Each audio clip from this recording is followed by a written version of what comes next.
Hello everyone, welcome to Math Facilitator. As a part of Polyset series, we have started our physical science syllabus, and in that today we are going to uh, learn the chemical equations chapter. So the notes which I am displaying now are the one-shot notes of chemical equations chapter, and these notes are very easy and simple to learn. They are written in a very simple language, and each and every concept is explained very clearly in these notes. So these notes are not only for the students who are preparing for their Polyset entrance exam, but also for the students who are preparing for their 10th exams.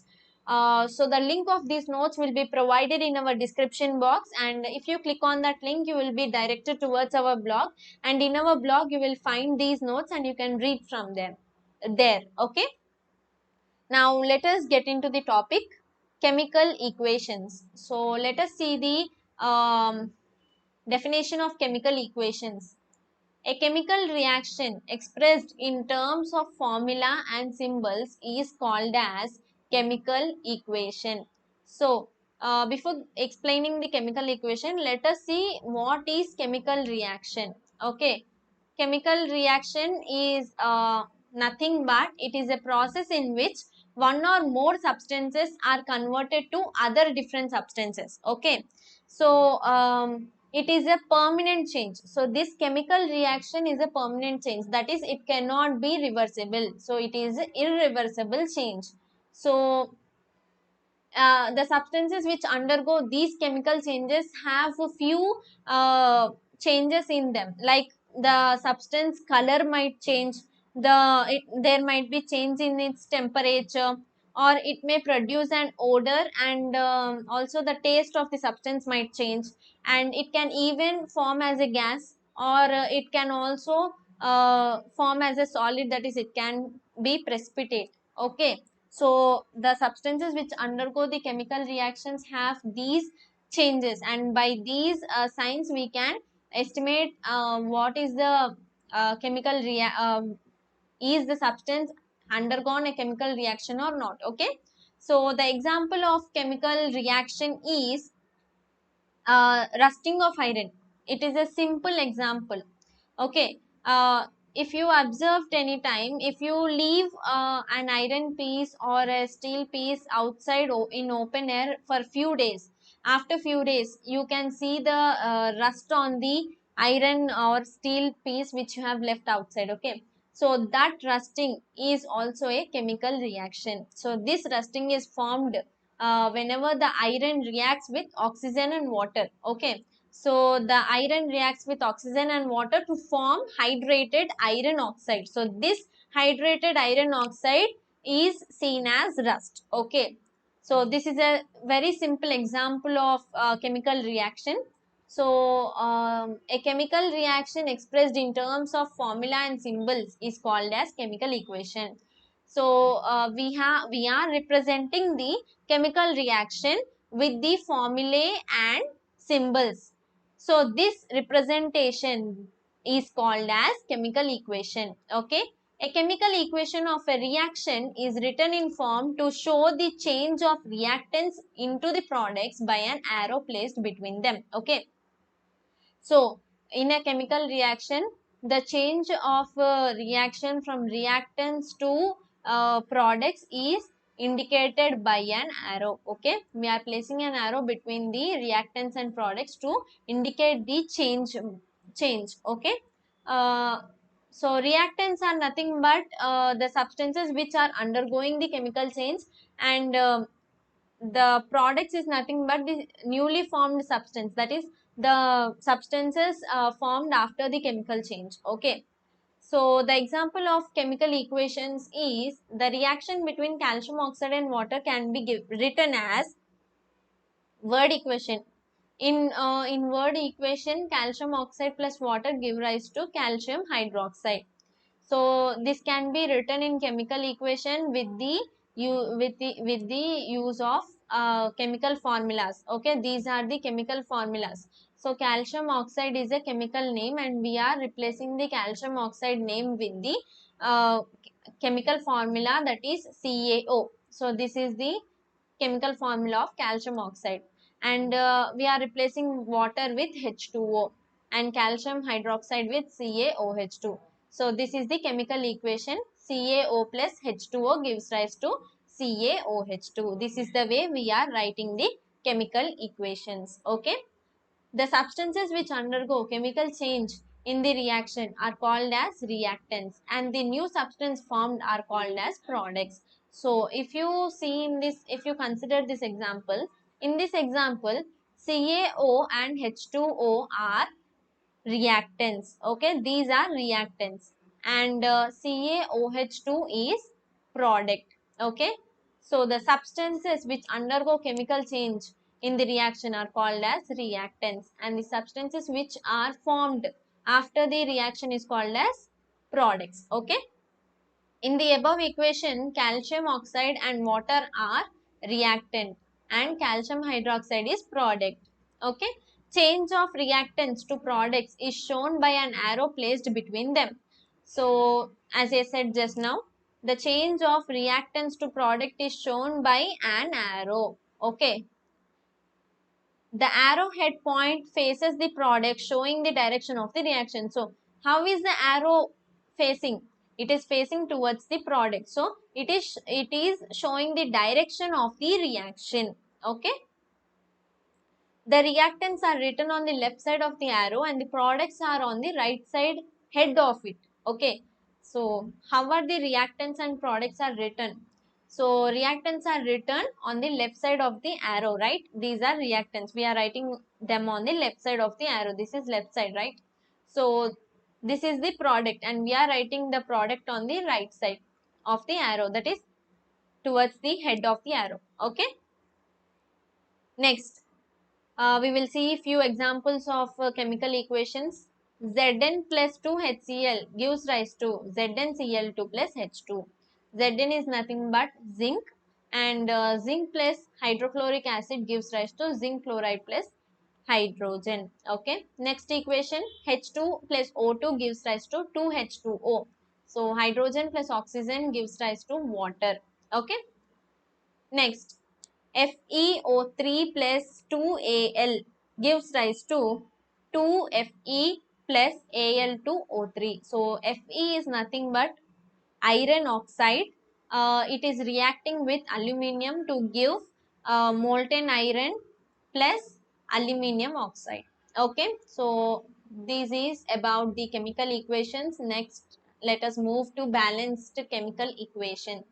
So according to law of conservation of mass, in a chemical reaction, mass is neither created nor destroyed. In other words, in a chemical reaction, the total mass of products formed must be equal to the total mass of reactants consumed. Okay.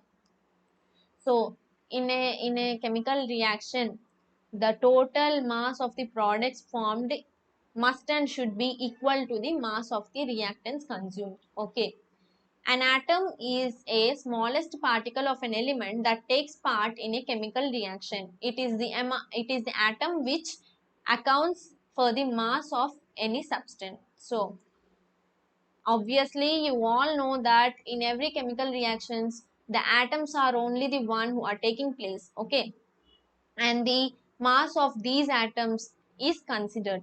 Okay, the number of atoms of each element before and after the reaction must be same.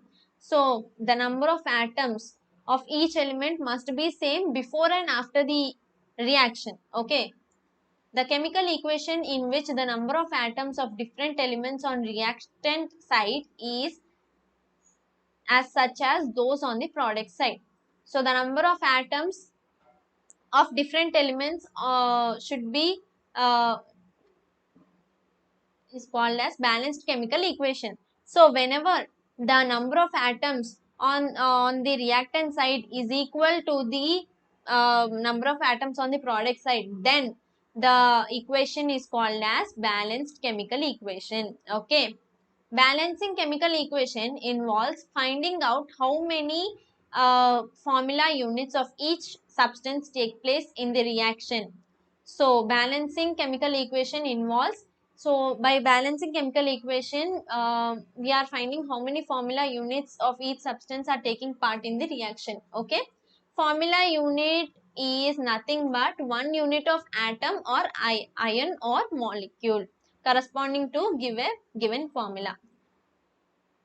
Okay, so examples of formula unit is formula unit of sodium chloride NaCl is 1 Na plus ion and 1 Cl minus ion. So these are the formula units. Okay.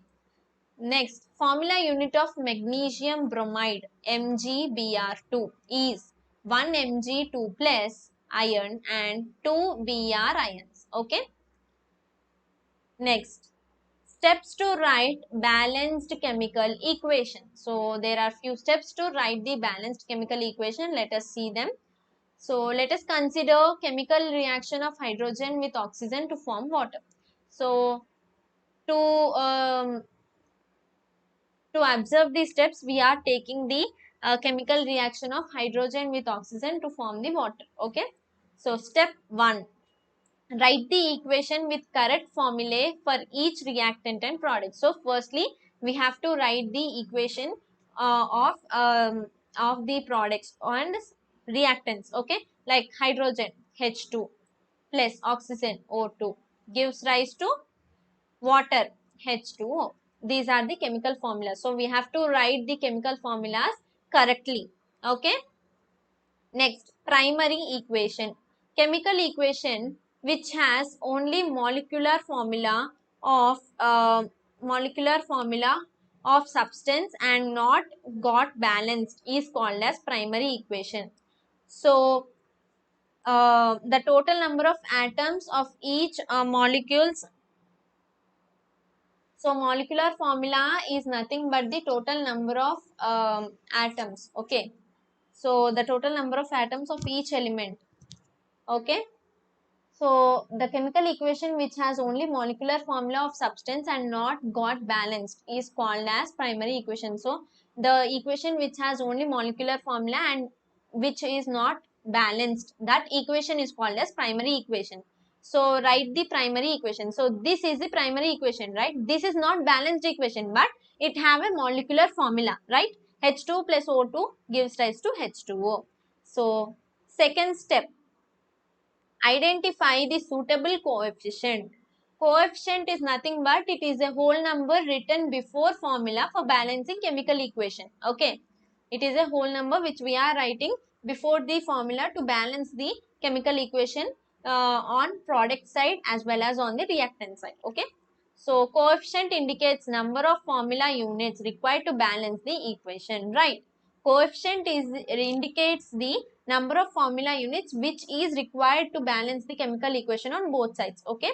During balancing a chemical equation, only coefficient should be changed but not the formulae. You have to remember this point. We have to balance the equation with only the coefficients. We have to not change the formula. Okay. To balance this equation, coefficient 2 is written before H2O and H2. So what will happen if we write like this? 2H2 plus O2 gives rise to 2H2O. So how many number of atoms we have before in this equation? Like if you consider this as element and LHS and RHS, that is reactants part and products part. So H and O. Before we were having on LHS side for H we were having 2 and on RHS side also we were having 2. So it was better. But for oxygen O we are having on LHS side 2 but on RHS side we have only 1, right? What was previous equation? H2 plus O2 gives rise to H2O. H2, H2. We have 2 atoms here and also we have 2 atoms here. So, okay, H is balanced. But what about oxygen? We have only 1 atom here and we have 2 atoms here. So, in order to balance this, we are adding a coefficient 2 before the equation. So, what will happen if we add this equation? Coefficient. Coefficient should be smallest possible whole numbers. So always coefficient must be smallest possible whole numbers. Okay. If necessary, divide all the coefficient with same number to get the smallest number possible. Okay. So if we require the coefficient into the smaller number, we have to divide the same number. Okay, with the all the coefficients. Okay, we have to divide all the coefficients with same number. In the above equation, coefficients of reactants and products are the smallest whole numbers. Therefore, it does not require any division, right?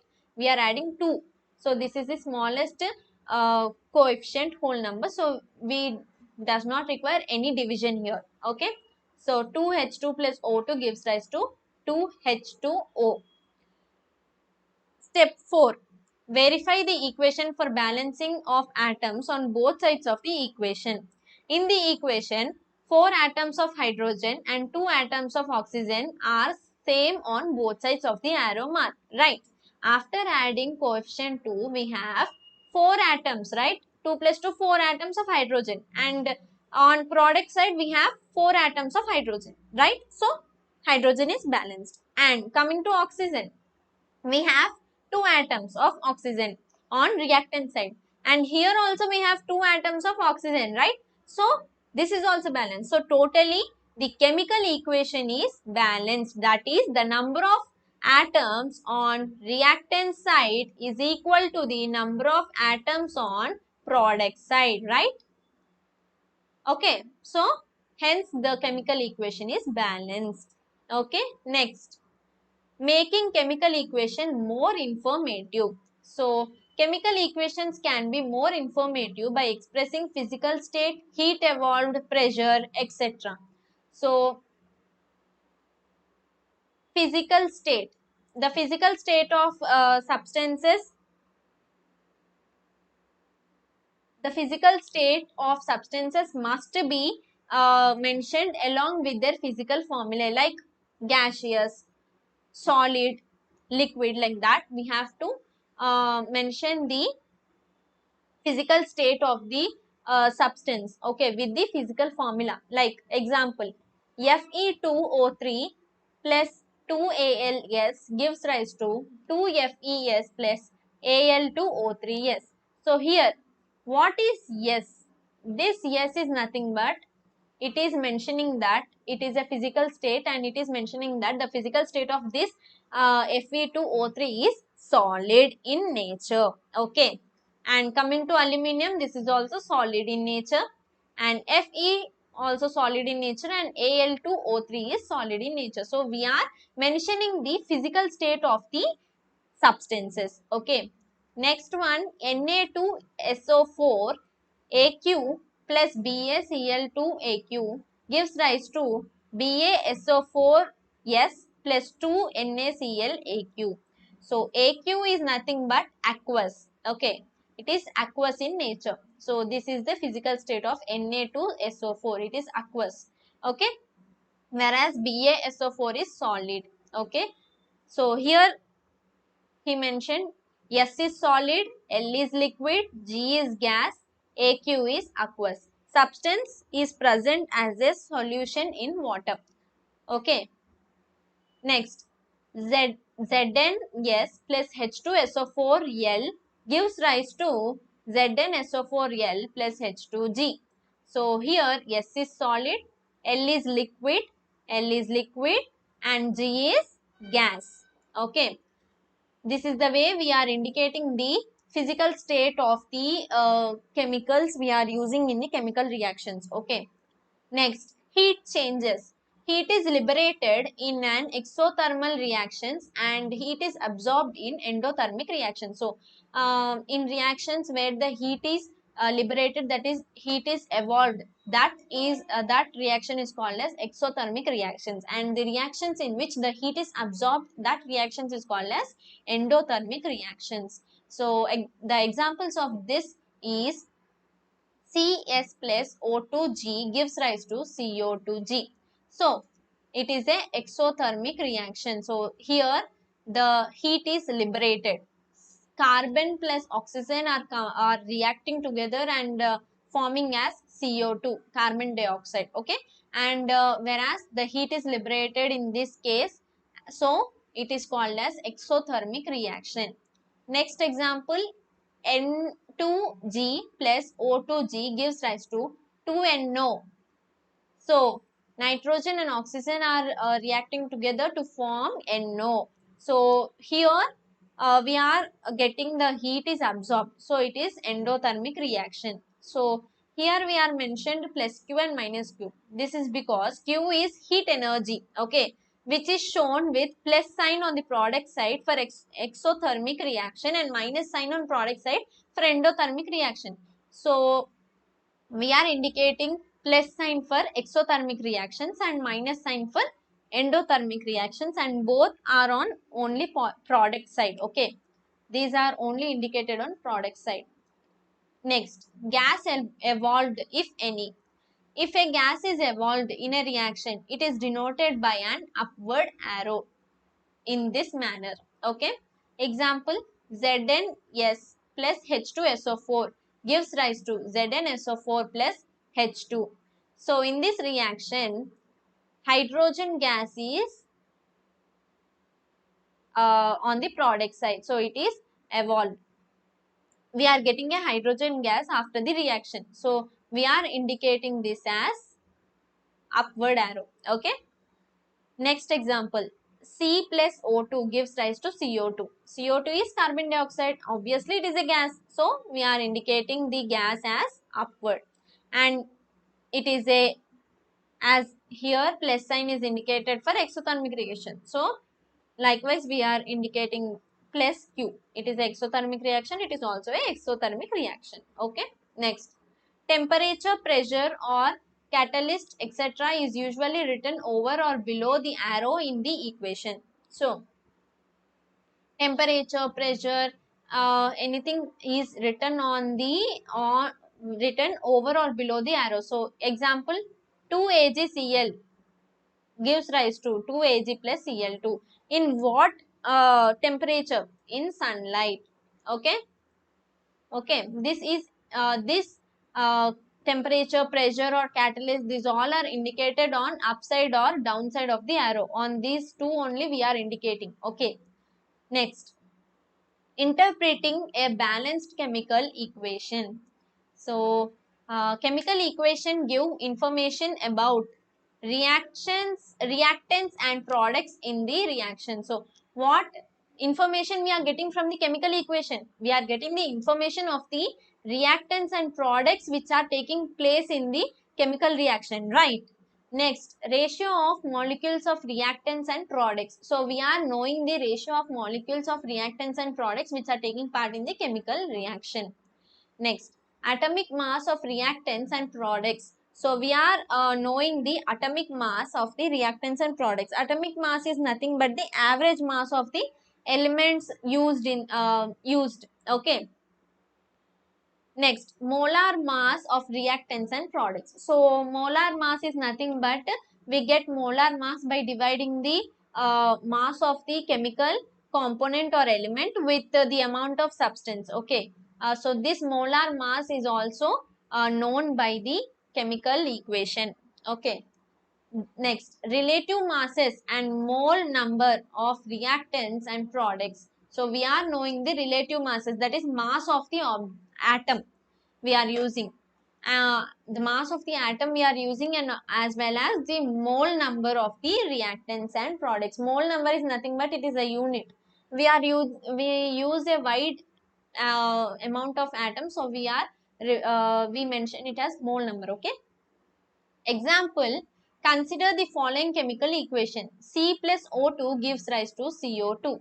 Okay. In this equation, reactants are CO2 and product is CO2, right?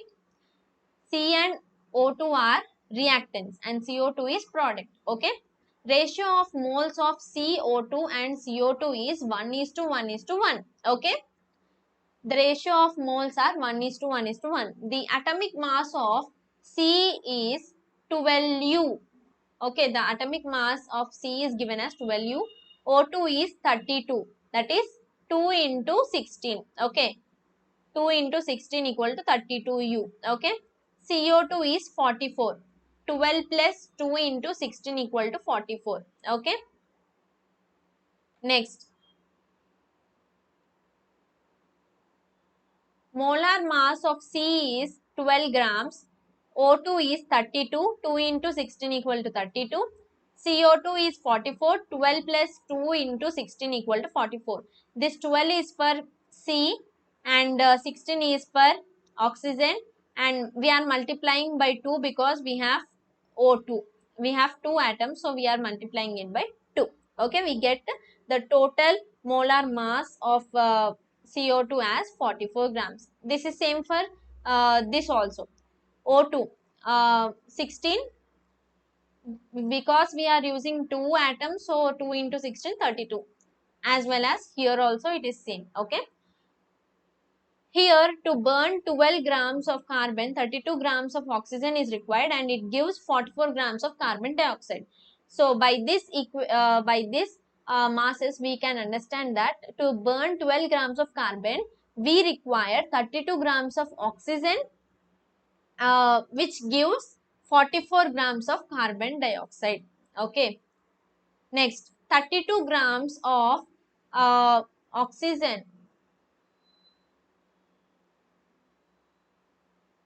gas and 44 G of carbon dioxide gas occupy 224 liter volume at STP. So they occupy 224 liter volume at STP. Okay. 32 G of oxygen gas and 44 G of carbon dioxide gas will occupy 224 liter volume. Okay.